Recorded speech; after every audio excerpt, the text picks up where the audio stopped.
അപ്പോൾ ബിഗ് ബോസിൽ ഹൗസിൽ നടക്കുന്ന കാര്യങ്ങളെക്കാട്ടിയും കൂടുതലും ഏറ്റവും കൂടുതൽ കാര്യങ്ങൾ നടക്കുന്ന അടുക്കളയിലാണ്. അതുകൊണ്ട് ബിഗ് ബോസ് അടുക്കള എന്ന് പറയുന്ന ഒരു പേരിലോട്ട് കാര്യങ്ങൾ കൊണ്ടുപോകേണ്ട അവസ്ഥയാണ്. ഷോ കുറച്ചുകൂടെ രസകരമാകാൻ വേണ്ടിയിട്ട് അടുക്കളയിൽ നിന്ന് കണ്ടന്റ് എല്ലാ ഏരിയയിലേക്കും വരണം. പിന്നെ ആര് ഒരു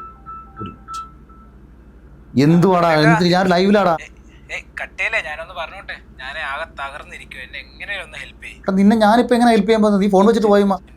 അങ്ങനെയൊന്നും പറയല്ലേ, വീട്ടിലും പുച്ഛം നാട്ടിലും പുച്ഛം. ചേട്ടനോട് ഇപ്പം അങ്ങനെ പറഞ്ഞാൽ ചേട്ടാ എന്നെ എങ്ങനെയും ഒന്ന് രക്ഷപ്പെടുത്തു.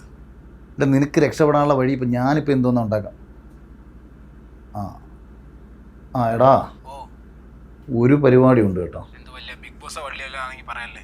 പിന്നെ നിനക്ക് ഇപ്പം അങ്ങോട്ട് ചെന്ന് കയറ്റി തന്നെ വലിച്ചാനത് കയറ്റുകയും ചെയ്യും. എടാ ബിഗ് ബോസ് ഒന്നുമല്ല, ഇഗ്നൈറ്റിൻ്റെ ഹൗസ് ബിൽഡിംഗ് ഒരു പ്രോഗ്രാം ഉണ്ട്. ബിൽഡിങ്ങോ? അതൊന്നും എനിക്ക് വശമില്ല.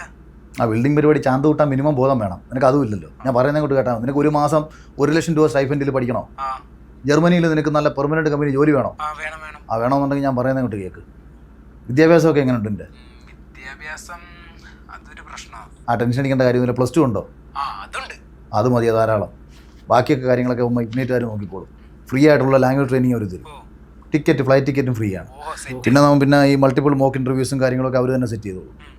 വേറെ പ്രശ്നങ്ങളും കാര്യമൊന്നുമില്ല. പിന്നെ അത് മാത്രമല്ല, ഇതിനകത്ത് എനിക്ക് ഏറ്റവും വലിയ പ്രശ്നം എന്ന് വെച്ചാൽ IELTS എഴുതി പാസ്സാവാനുള്ള കഴിവ് നിനക്കുണ്ടെന്ന് എനിക്ക് തോന്നുന്നില്ല. പേടിക്കേണ്ട, ഇതിനകത്ത് IELTS വേണ്ട.